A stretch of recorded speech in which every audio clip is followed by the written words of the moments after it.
একটা perfect weekend tour যদি চান তাহলে এর মতো আর কি হতে পারে।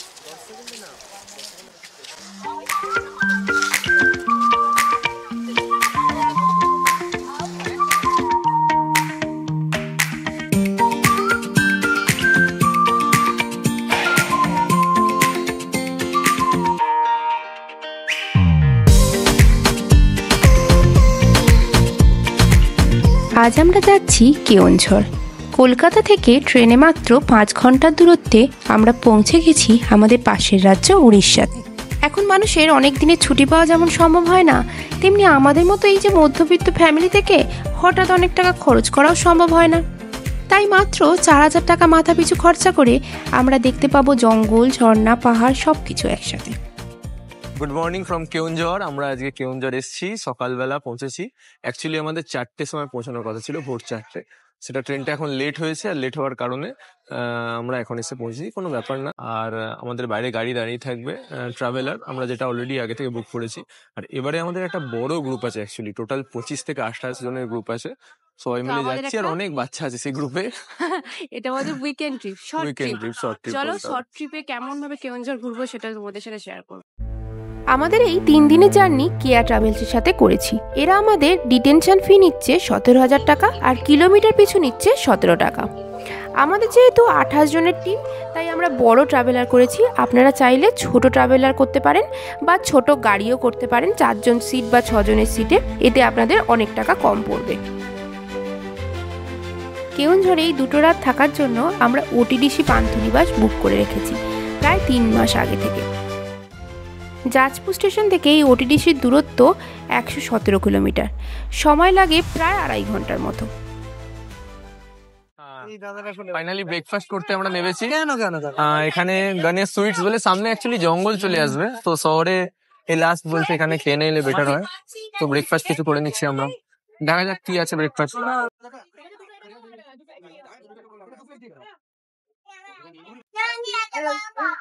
এটা চালের পুরি দিয়ে করা, আর এই তরকারিটা কিছুটা টক টক খেতে, আলু আর মটর দিয়ে কিন্তু টক টক, ভালোই লাগছে টেস্টটা। এখানকার অন্যরকম টেস্ট, একটু টক টক। আর উপমাটা জানি না, খেয়ে দেখছি।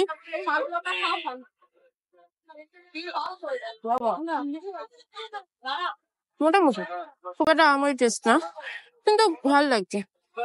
খিদের চক্করে সবই ভালো লাগে। তো প্লেট মিলিয়ে 100 টাকা পড়েছে, মানে দামও ঠিকঠাক, মানে বাইরে এসে আর পেট ভরে গেল। আমরা ফার্স্ট টাইম ভেবেছিলাম পুরি টুরি খেতে হবে, তারপরে এসে দেখলাম ভালো জিনিস বিক্রি হচ্ছে, চাপ নেই, পেটও ভরে গেল আর সব ঠিকঠাক। ভরপেট ব্রেকফাস্ট করে কিছুটা এনার্জি নিয়ে আমরা হোটেলের দিকে রওনা দিলাম। সত্যি বলতে কি, কলকাতার এত ব্যস্তময় কংক্রিটের জীবন থেকে মাত্র 3 দিনের ছুটি নিয়ে চোখটাকে এই সবুজের মধ্যে হারিয়ে ফেলতে আমাদের বেশ লাগছে। আমরা এখন থেমেছি একটা জায়গায়, এখানে মা তারিণী টেম্পল আছে, সেখানে আমরা যাব।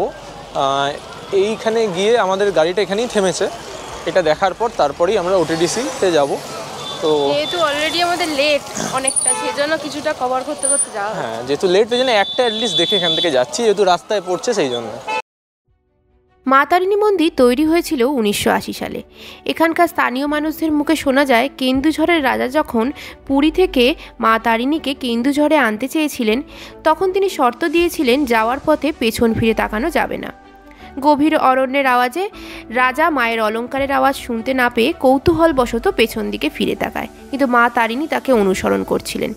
শর্ত ভঙ্গ করায় মা তারিণী আর তার সাথে এগোয়নি, এখানেই তিনি পাথর হয়ে যান, আর রাজা তাকে এই জায়গাতেই রানী রূপে পুজো করেন।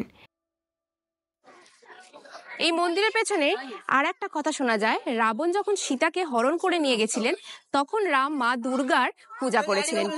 সেই ধ্যানের সময় মা দুর্গা বলেছিলেন, তুই কিন্তু চোখ খুলে তাকাবি না, আমি তোকে দেখা দেব। কিন্তু রাম কি করেছিল, চোখ খুলে তাকিয়ে ফেলেছিল, তখনই মা দুর্গা এখানে পাথর হয়ে যায়। সেই জন্যই এই মা তারিণী মন্দির পরবর্তীকালে স্থাপিত হয়।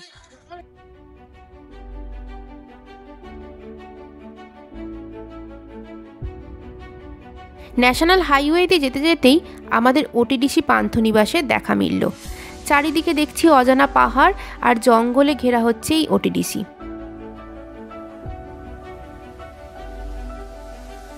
আমাদের রুমগুলোর ভাড়া নিয়েছে 1300 টাকা প্লাস জিএসটি।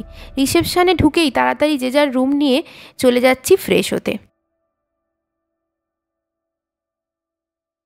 এটা আমাদের ওটিডিসির রুম, আমরা এসে রুমে ঢুকে গেছি। রুমটা ঠিক আছে, ভালোই লাগছে আমার রুমটা, কিন্তু এখান থেকে ভিউটা জাস্ট অসাধারণ। এটা দিয়ে একদম মন সুন্দর হয়ে যাচ্ছে। প্রত্যেকটা রুমেই এসি আছে, ওয়েদার তো ভীষণ সুন্দর। এখান থেকে জাস্ট ভিউটা জাস্ট এই যে এটাতে আমার প্রচন্ড ভয়, যদি এদিকে থাকতো আমি এক্ষুনি লাফালাফি করতে শুরু করতাম। কাদের কাদের এরকম ভয় লাগে টিকটিকিতে, কমেন্টে লিখো তো। আমাদের হাতে সময় যেহেতু খুব কম আছে, তাই আজকেই আমাদের দুটো জায়গা কভার করতে হবে। তাই তাড়াতাড়ি সবাই ফ্রেশ হয়ে দুপুরে হালকা ডিমের অমলেট, আলু ভাজা, ভাত খেয়ে বেরিয়ে পড়লাম। আকাশ মুখ ভার করে চারিদিকে মেঘে ঢেকে থাকলেও আমরা কিন্তু ফুল দমে বাচ্চাদের সাথে আনন্দ করতে করতে আমাদের আজকের দ্বিতীয় গন্তব্যস্থল সানাঘাগরা ওয়াটারফলসের দিকে এগিয়ে চলেছি। ওটিডিসি থেকে সানাঘাগরা ওয়াটারফলস প্রায় 6.5 কিলোমিটার, সময় লাগবে এই ধরুন 13 মিনিটের মতো। ওটিডিসি থেকে বেশ কম টাইমেই আমরা পৌঁছে গেলাম সানাঘাগরা। 20 টাকা করে মাথা পিছু টিকিট চার্জ নিল, আর সাথে পার্কিং আরও 100 টাকা নিল।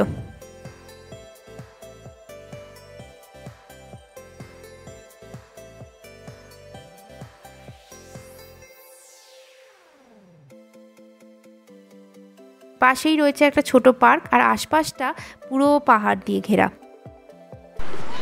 এই লেকটার মধ্যে একটা শিব ঠাকুরের যেমন মূর্তি আছে, এই লেকটার মধ্যে কিছু বোটিং করার অপশনও আছে। 30 টাকা পার হেড নেবে 15 মিনিটের জন্য।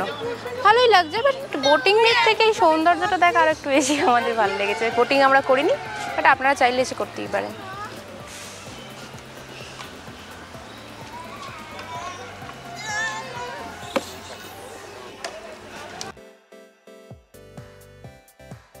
শীতকালে এখানে অনেকেই পিকনিক করতে আসে। আজকের ওয়েদারটা এত সুন্দর, মনে হচ্ছে এই ঘাসের ওপর বসে কিছুটা টাইম কাটিয়ে যাই।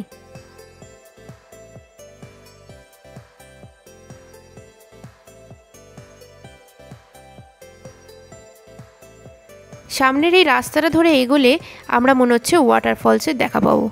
তাহলে চলুন এগোনো যাক, দেখি আর কত দূর এই ওয়াটারফলস। প্রায় 150টা সিঁড়ি ওপরে উঠে এলাম। বয়স্কদের জন্য একটু কষ্টসাধ্য হলেও স্টেপগুলো খুব একটা খাড়াই নয়, ওপরে ওঠা যাবে। না হলে কিন্তু আবার ওয়াটারফলস পর্যন্ত পৌঁছানো যাবে না। সামনে আবার দেখতে পাচ্ছি একটা বাচ্চাদের জন্য ছোট খেলার পার্ক আছে।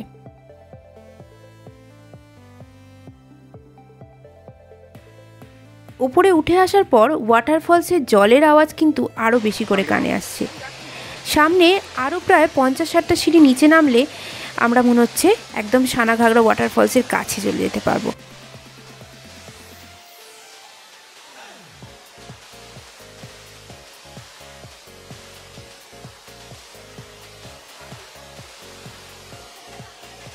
অবশেষে আমরা একদম ওয়াটারফলসের সামনে এসে পৌঁছে গেছি। প্রায় 30 ফুট উঁচু থেকে জলটা যখন নিচে পড়ছে পাথরের ওপর, তখন জলটা কিন্তু আমাদের গায়ে হাতে পুরো ছেটকাচ্ছে। এক অপূর্ব সুন্দর লাগছে ব্যাপারটা।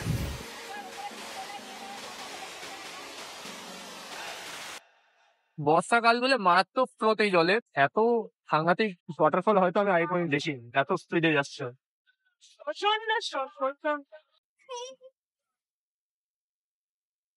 নামটা সানাঘাগরা হলেও মানে যেটা আমরা মানেটা জানলাম যে সানা মানে ছোট, কিন্তু দেখে ছোট মনে হচ্ছে না। জলের তীব্রতাটা প্রচুর বেশি, মানে বর্ষাকাল বলেই অবশ্যই বেশি। সেটা খুব সুন্দর দেখতে লাগছে, মানে এতটা ভালো লাগবে সে ভাবতে পারিনি। অসাধারণ একটা ভিউ, চারিদিকে গ্রিনারি, তার মধ্যে দিয়ে এরকম পাহাড় থেকে একটা মানে ফলস নেমেছে এত জোরে, মানে আমি জীবনে এত জোরে ফলস মনে হয় দেখিনি।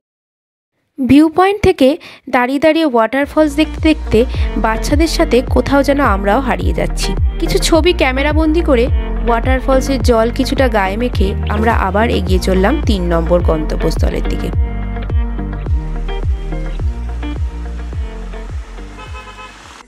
আমরা এখন ওয়াটারফলটা দেখে নিচ্ছি বারাঘাগরার, আর তারপরে এখান থেকে ড্যামের দিকে যাব। যেহেতু এরপরে অন্ধকার হয়ে যাবে, তাই আগে ওয়াটারফলটা আমরা দেখে নিচ্ছি। এরপর আমাদের নেক্সট গন্তব্য হলো বারাঘাগরা ফলস আর বারাঘাগরা ড্যাম। সামনে রয়েছে বারাঘাগরা ড্যাম। প্রায় অনেকগুলো খাড়া সিঁড়ি কিন্তু আমাদের উঠতে হবে। সিঁড়ি বেয়ে অনেকটা উপরে উঠে আসার পর আমরা কোথাওই ওয়াটারফলস দেখতে পেলাম না। তো জানতে পারলাম যে এর পাশেই নাকি ওয়াটারফলস ছিল, যেটা আমরা না দেখেই ওপরে উঠে এসেছি। আপনারা চাইলে ড্রাইভারের সাথে আগে কথা বলে ডাইরেক্ট এই ড্যামের কাছে চলে আসতে পারেন, তাহলে এই এতগুলো সিঁড়ি আপনাদের কিন্তু কভার করতে হবে না, আর বয়স্কদের জন্য অনেক সুবিধা হবে।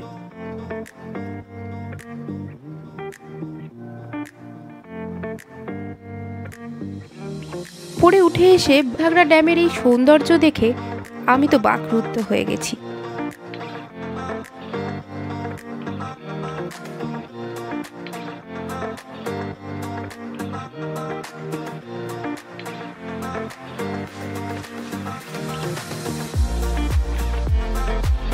এখানে এসে মনে হচ্ছে সারাটা দিন বসে বসে এই ড্যামের দিকে তাকিয়েই বুঝি কাটিয়ে দেওয়া যায়।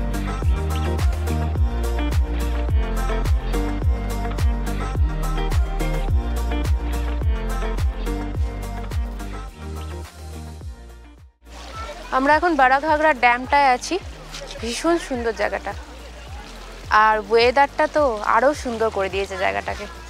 এত ভালো লাগছে জায়গাটা, জাস্ট ওয়েদারটা অসাধারণ লাগছে। একদম যদি একদিন কি 1.5 দিনের ছুটি পাওয়া যায় তাহলে এই জায়গাটার জন্য একবার কেওনঝড় আসা যায়। এত সুন্দর লাগছে, আর বর্ষাকালে তো এর বিউটিটাই আলাদা, জাস্ট অসাধারণ লাগছে। না দেখলে না বোঝানো যাবে। আমরা এই জায়গাটা থেকে যেতেই পাচ্ছি না, যত সন্ধে হয়ে যাচ্ছে কিন্তু আমরা মনে হচ্ছে কিছুক্ষণ শুধু দাঁড়িয়ে থেকে শুধু দেখে যাই। যারা এখনো সাবস্ক্রাইব করেননি তারা তাড়াতাড়ি সাবস্ক্রাইব করুন, কারণ পরের দিন আমরা ঘুরে দেখব বিভিন্ন ধরনের ঝর্ণা, ড্যাম, আর সাথে অবশ্যই খাওয়া দাওয়া করব দেশি চিকেন আর পাহাড়ি মাটন। সাথে সন্ধ্যেবেলায় রয়েছে জমজমাটি আড্ডা আর ঝালমুড়ি। চলুন আজকের জার্নিটা এখানেই শেষ করছি। দেখা হবে নতুন এপিসোডে নতুন একটা জার্নি নিয়ে।